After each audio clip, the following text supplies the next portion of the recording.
በስመ አብ ወወልድ ወመንፈስ ቅዱስ አሐዱ አምላክ አሜን። ይህን መልእክት ለምትመለከቱ ሁላችሁ የእግዚአብሔር ሰላም ከሁላችሁ ጋር ይሁን እያልኩ የሁለተኛ ቀን የአስመራ እንዲሁም የኤርትራ ጉብኝት ምን እንደሚመስል ላስቃኛችሁ እወዳለሁ።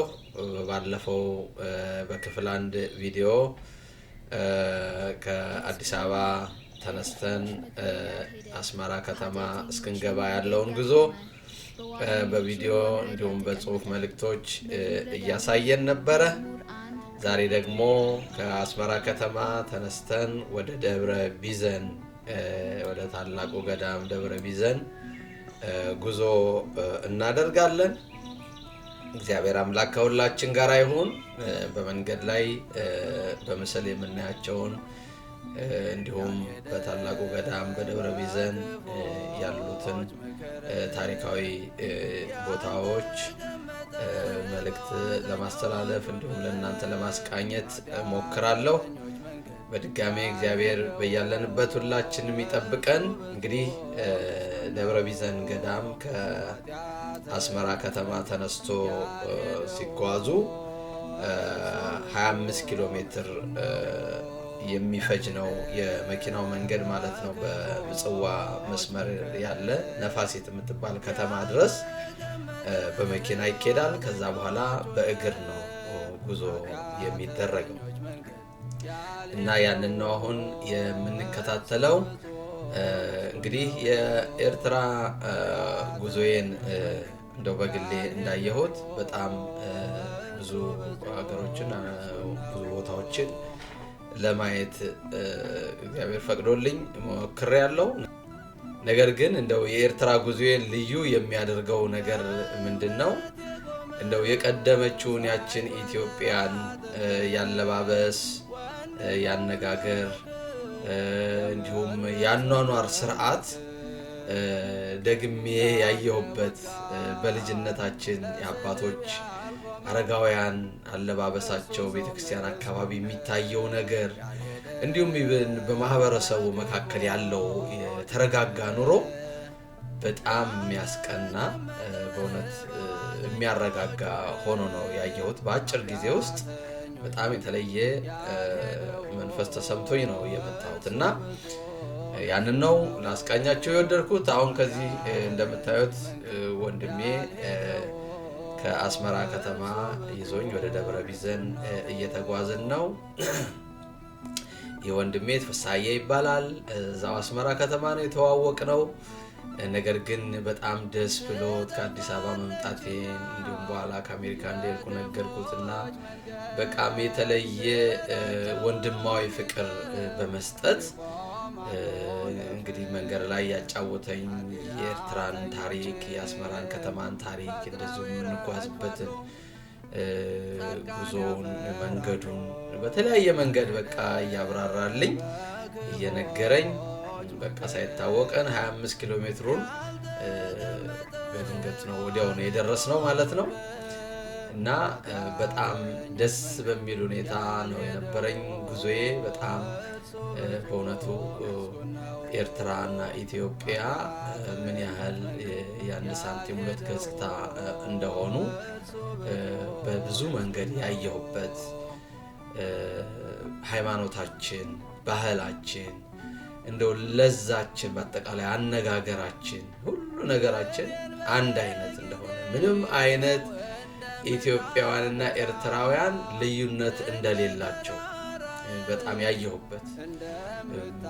እኔ አሁን በፊት ፈራ የነበረው እንደውም ወደ ኤርትራ ሄጄ የሆነ ነገር እንደው ማየት የጥንታውያን ታሪክ ሁልጊዜ በታሪክ የምንሰማቸውን ገዳማቱንም ቦታዎችንም ለማየት እጨነቅ የነበረው ቋንቋ የምንግባባው ሰው ከሌለ እንደው ምናልባት የድሮ የምናውቃቸው ወንድም እህቶችን ካላገኘው በስተቀር እንዴት ሄጄ መግባባት እችላለሁ የሚል ነበር። በጣም በሚደንቅ ሁኔታ ሁሉም ሰው አማርኛ እንደው መናገር የሚያቅተው እንኳን አንደርስታንድ ያደርጋል፣ በቃ ይገባዋል ምን እያልኩ እንደሆነ። ልክ ሀገራችን ላይ እንዳለው ማለት ነው። ኦሮሚያ ስትሄዱ ኦሮምኛ የሚናገረው አማርኛም እንደሚናገረው እንደው መናገር ቢያቅተው እንኳን ያው አንደርስታንድ እንደሚያረገን ሁሉ በዚያም ያየሁት ልክ በቃ አንዲት የኢትዮጵያ አካል ያ የሚለው የጥንቱ አሁንም እኔ ኤርትራን ያየኋት እንደ ኢትዮጵያ አንድ አሁን ክልል ተብሎ የለ በየቦታው ልክ እንደዛ እንደ አንድ ክልል ነው ያየኋት። እኔ ፖለቲካ ውስጥ ሌላ ነገር ውስጥ ብዙም ዕውቀቱም የለኝም መግባትም አልፈልግም። ግን እንደው ሰውኛውን እኔ ኤርትራና ኢትዮጵያን ሁለት ሀገር ብሎ ለመጥራት በሚያስቸግር ሁኔታ እኔ በራሴ የተሰማኝ ስሜት ያን ያህል ነው። ያው እንግዲህ መቼም ሀገር ማለት ምድሩ ብቻ አይደለም፣ ዋናው ሰው ነው። ሁሉ ነገር በሰው ላይ የተመሰረተ ነው። እንግዲህ ሰዎች የሚያሳዩት መልካም ነገር ነው ሀገርን መልካም የሚያሰኘው፣ ሰዎች የሚያጠፉት ጥፋት ነው ሀገርን መጥፎ የሚያሰኘው። እና ከዚህ አንፃር ባየሁት ነገር እንደው ወይ መመሳሰል በሚያስብል መልኩ ኢትዮጵያና ኤርትራን የሚያመሳስሉን ነገሮች በጣም ብዙ ነገሮች ናቸው። እንደው በዚህ ላይ በደንብ ብንሰራበት ብዬ ለማሳሰብ እወዳለሁ። የምታዩት እንግዲህ መንገዳችን በጣም ወጣ ገባ፣ ዙሪያው በተራራማ እንደው በሚያማምሩ ተራራዎች የተከበበ ነው። ተራራዎቹ ስር አብያተ ክርስቲያናት ከፊት ለፊት እንደምታዩት ቤተክርስቲያናት ተሰርተዋል። በጣም በሚደንቅ ሁኔታ ከጥንት ጀምሮ እንግዲህ ከጣሊያን ጀምሮ ነው መንገዱ ይሄ የምታዩት መንገድ የተሰራው። ግን ንጽህናው እንዲህ ዛሬ ላይ በቃ በዛሬ ቴክኖሎጂ የተሰራ ነው የሚመስለውና እነዚህ አብያተ ክርስቲያናት እንደምታዩቸው ድንጋዩ ስር ተፈልፍለው የተሰሩ ናቸው።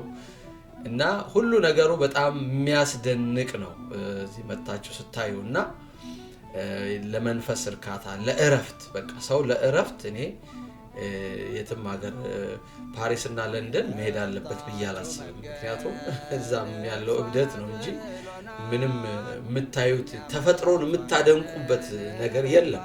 ሰው ሰራሽ ነገር ነው እዛ እኔ የማምነው። ነገር ግን እዚህ የምታዩት ተፈጥሮ ነው የምታደንቁት። በቃ የሰው ልጆች ከተፈጥሮ ጋር ተዋህደው የሰሩትን የሚያስደንቅ ነገር ነው። እንግዲህ ተመልከቱ፣ እዛ ፊት ለፊት የምታዩት ቤተክርስቲያናት ናቸው እነዚህ እና በጣም ደስ በሚል ሁኔታ አይምሯችሁን አሳርፋችሁ ነው የምትመለሱት።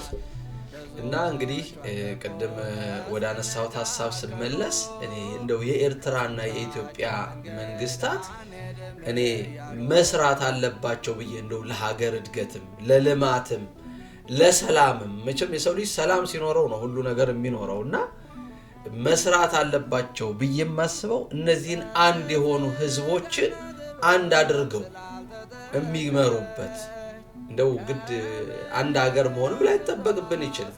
ያያየን ነው አሁን እኛ በመኖርበት ሀገር አሜሪካ አለ፣ ካናዳ አለ፣ ጎረቤቶች በጣም ተዋደው የሚኖሩ ሀገሮች አሉ። ህዝቡ በሰላም ወጥቶ በሰላም ይገባል። አንዱ ጋር ሲገባ ፓስፖርት ሳያሳይ ይገባል። ቪዛ ሳያስመታ የሚገባበት ነበር። እንደውም አሁን ትንሽ ሽብሩ ምናምን ትንሽ ስላስቸገረ ፓስፖርት መያዝ ተጀመረ እንጂ ዝም ብሎ ገብቶ የሚወጣበት አንዱ ሀገር ላይ ገብቶ ሰርቶ የሚወጣበት እድሉ ነበር። እኛስ ለምንድን ነው እንዲህ አይነቱን ነገር መማር የማንችለው? እንግዲህ ቴክኖሎጂ ዓለምን አንድ እያደረገ ነው። ህዝቡ አንድ እየሆነ ነው። በተለያየ መንገድ እየተገናኘ ነው። ብዙ ነገር ስራ እየሰራ ነው፣ እየተረዳዳ ነው። አሜሪካ ያለው እኮ ኢትዮጵያ ላለው ድሃ እየረዳ ነው። ኢትዮጵያ ያሉ እኮ ሌላው ዓለም ላይ ሄደው በቴክኖሎጂ ተገናኝተው ብዙ አይነት ችግሮች እየተቃለሉ ነው። ማወቅ የሚገባቸው ትምህርት እድል ማግኘት የሚገባቸው እያገኙ ብዙ ነገር እየተገናኘ ነው ሰው በቴክኖሎጂው ማለት ነው። ታዲያ መሪዎቻችን ስለምንድን ነው ያንን የማይጠቀሙበት? አንድ በመሆን ፍቅር በመሆን ሰላም በመሆን የሚገኘውን ልማት ለምንድን ነው ማየት ያልቻሉት የሚለው የኔም በእውነቱ ጥያቄ ነው። ለወደፊትም ቢሆን እኛም ክርስቲያኖች መጸለይ አለብን። ለመሪዎች አስተዋይ ሕሊና መልካም አእምሮ እንዲሰጣቸው ፍቅርን እንዲሰብኩ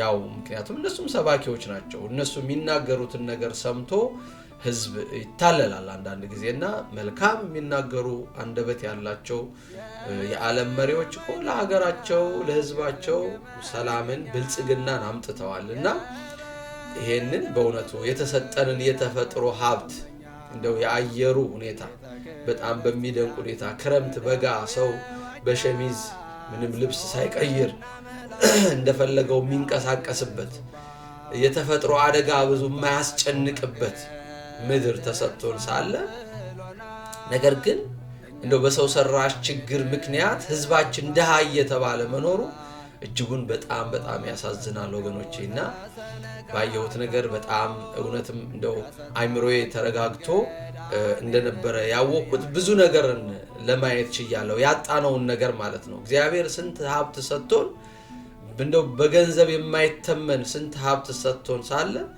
ነገር ግን በገዛ እጃችን እንካያያዝ እንደተቀደዳል ካነጋገር ይፈረዳል እንደሚባለው ባያያዝ እንዲሁም በማይረቡ ንግግሮች ምክንያት እየተጋጨን እየተጣላን ሀብታችንን ተፈጥሮ የተሰጠችንን ያደለችንን ሀብት መጠቀም አቅቶን ይሄው የደሃ ተብለን እንኖራለን ማለት ነው ነገር ግን እንደኛ ባለጸጋ የለም በእውነቱ ምክንያቱም ሰው ሰራሹ ነገር እኮ ምንም ከየትም ሊገኝ ይችላል ቀላል ነው ዋናው የተፈጥሮ ሀብት ነው ሀብት የሚባለው እኛ በመኖርበት ሀገር በምድር አሜሪካ ሰው በሚኒሶታ በቺካጎ ወይም ደግሞ በኢሊኖይስ በሌላው አካባቢ ከሚኖረው ይልቅ ካሊፎርኒያ የሚኖረው ትንሽ ኑሮ ውድ ነው ለምን ሲባል የአየሩ ሁኔታ እዛ ወይዘሩ ትንሽ ስለማያስቸግር የቅዝቃዜው እንዲሁም የሙቀቱ ስለማያስቸግር ሌላው ጋር ግን አስቸጋሪ ስለሆነ የወይዘሩ ሁኔታ ሰው አላስካ የሚኖር ሰውና ካሊፎርኒያ የሚኖር በጣም የተለያየ ፈተና ነው ያለበትና በዛ የተነሳ የኑሮ ሁኔታም በጣም የተለያየ ነው ማለት ነው እና እኛም ሀገር እንደው እግዚአብሔር የሰጠንን ይሄንን ተፈጥሮ መጠቀም ባለመቻላችን በእውነቱ እንደው አልታደልንም ማለት ይቻላልና እንግዲህ በጉዟችን ላይ እንደምታዩት የተጫወትን ነው የምንሄደው ታሪኩን እየነገረኝ በጣም ደግሞ የታሪክ ተማሪ የነበረ በዩኒቨርሲቲ ደረጃ ትምህርቱን ያጠናቀቀ ወንድማችን ነው ይሄ ወንድም በእውነቱ ፍሳዬ በጣም ከዛም ጊዜ በኋላ ለመገናኘት እየሞከርኩ ነው ጥሩ ወንድም ነው ያገኘሁት እና ከማንኛውም ሰው ጋር እዛ ስትሄዱ የምትተዋወቋቸው በሙሉ እንደ ቤተሰብ ነው እነሱም የሚያዩአችሁ እና በጣም ደስ የሚል ጉዞ ነው የነበረኝ በነገራችን ላይ አዲስ አበባ ይኖሩ የነበሩ በቄራ አካባቢ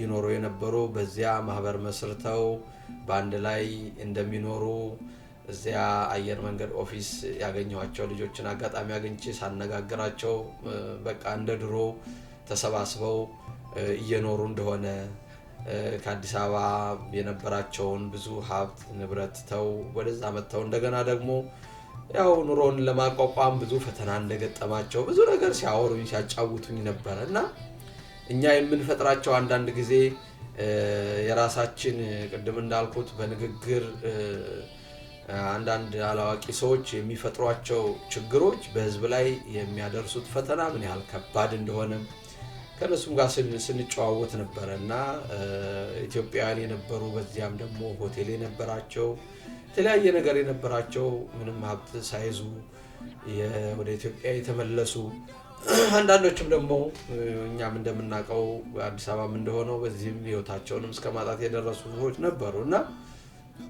ሰላም ሁሉ ጊዜ ለሰው ልጅ በጣም አስፈላጊ ነገር ነው ሰላም ካለ ሁሉ ነገር ማድረግ ይችላል ሰው የተሰጠውን አይምሮውን ዕውቀቱን መጠቀም ይችላል ሰላም ባለበት ነው ሁሉ ነገር ሊኖር የሚችለው ሰላም ሲኖር ነው ከእግዚአብሔርም ጋር መገናኘት የሚቻለው እና እንደምታዩት ደብረ ቢዘን ገዳም ከላይ አናቱ ላይ ስንወጣ ይሄንን ነው የሚመስለው ገዳሙ የአባቶች መኖሪያ በጣም ደስ በሚል ሁኔታ አባቶች ከጥንት ጀምሮ የነበሩ አባቶች ታላላቅ ሥራ ታሪክ የሰሩበት ገዳም ነው እንግዲህ ስንደርስ እዚያ እናያዋለን እና እንዳልኳችሁ ሰላም በጣም አስፈላጊ ነው ታዲያ ሰላም ደግሞ የሚመጣው ብዙ ጊዜ ምን እንላለን እኛ ህዝብ እንደ ህዝብ ኃላፊነትን ለሃይማኖት መሪዎች ለመንግስታት ለተለያየ ኃላፊነት የምንሰጥበት ጊዜ አለ ነገር ግን ሰላም የሁላችንም አስተዋጽኦ ነው ከግለሰብ ጀምሮ እስከ ማህበረሰብ ከዚያም ደግሞ ወደ ሀገር ወደ ተለያየ ቦታ የሚደርሰው ሰላም ከታች ጀምሮ ነውና ሁላችንም ሰላምን መስበክ የተሰጠንን ነገር እግዚአብሔር የሰጠንን ነገር አክብረን መያዝ ላይ ሁላችንም መስራት ይጠበቅብናል እና ህዝብ ለህዝብ በእውነቱ በተለይ አንድ የሆነ ህዝብ አንድነቱ ላይ በጣም መጠንቀቅ አለበት ፍቅሩ ላይ መጠንቀቅ አለበት ልዩነት ሳይኖር ልዩነት እንደው ለመፍጠር መድከም የለበትም የነበረው አንድነቱ ላይ አብዝቶ መስራትና ፍቅሩን ማደረጀት ማሳደግ ነው እንጂ የሚገባው በእውነቱ መለያየትን ለማንንም አይጠቅምማ እኔኮ መለያየት የሚለው ነገር እኮ የሥጋ ፈቃድ ነው በቃ የሥጋ ፈቃድ ደግሞ ከንቱ ማለት ነው የሥጋ ፈቃዳት የተባሉ በሙሉ ጎጂ ናቸው ቅዱስ ጳውሎስ ለገላትያ በጻፈው መልእክቱ ላይ ለክርስቲያኖች በጻፈው መልእክቱ ምዕራፍ 5 ላይ ቁጥር 26 ጀምሮ ስናነብ የሥጋ ሥራ የተገለጠ ነው ይላል የታወቀ ነው የሚታይ ነው በቃ ታይቶ የሚጠፋ ማለት ነውና መለያየት አንዱ ይሄ ዘረኝነት አድመኝነት ይሄ መገፋፋት እነዚህ ነገሮች የሥጋ ስራዎች ነው ደሞኛ እንግዲህ እንደምታውቁት ህዝባችን ኢትዮጵያም ኤርትራም ህዝብ ሃይማኖተኛ የሆነ ህዝብ ነው ያ ማለት ምን ማለት ነው በፈጣሪው ህግና ሥርዓት ለመኖር የሚፈልግ ህዝብ ነው በፈጣሪ ህግና ሥርዓት የሚኖር ህዝብ ደግሞ የፈጣሪን የሚወደውን ነገር ማድረግ አለበት እና ስለዚህ በማቴዎስ ምዕራፍ 7 ላይም እንደተገለጸው አቤቱ አቤቱ የሚለኝ ሁሉ መንግስተ ሰማያትን የሚገባ እንዳይመስላችሁ የአባቴን ፈቃድ የሚያደርግ እንጂ እንግዲህ እግዚአብሔር አምላካችን ፈቃድ ደግሞ ሁላችሁ እንደምትወቁት እርስ በርሳችሁ ተዋደዱ ዘንድ ትእዛዜ ይህች ናት ነው ያለው እና ስለዚህ እርስ በርሳችን መዋደድና ፍቅራችንን መገንባት አለብን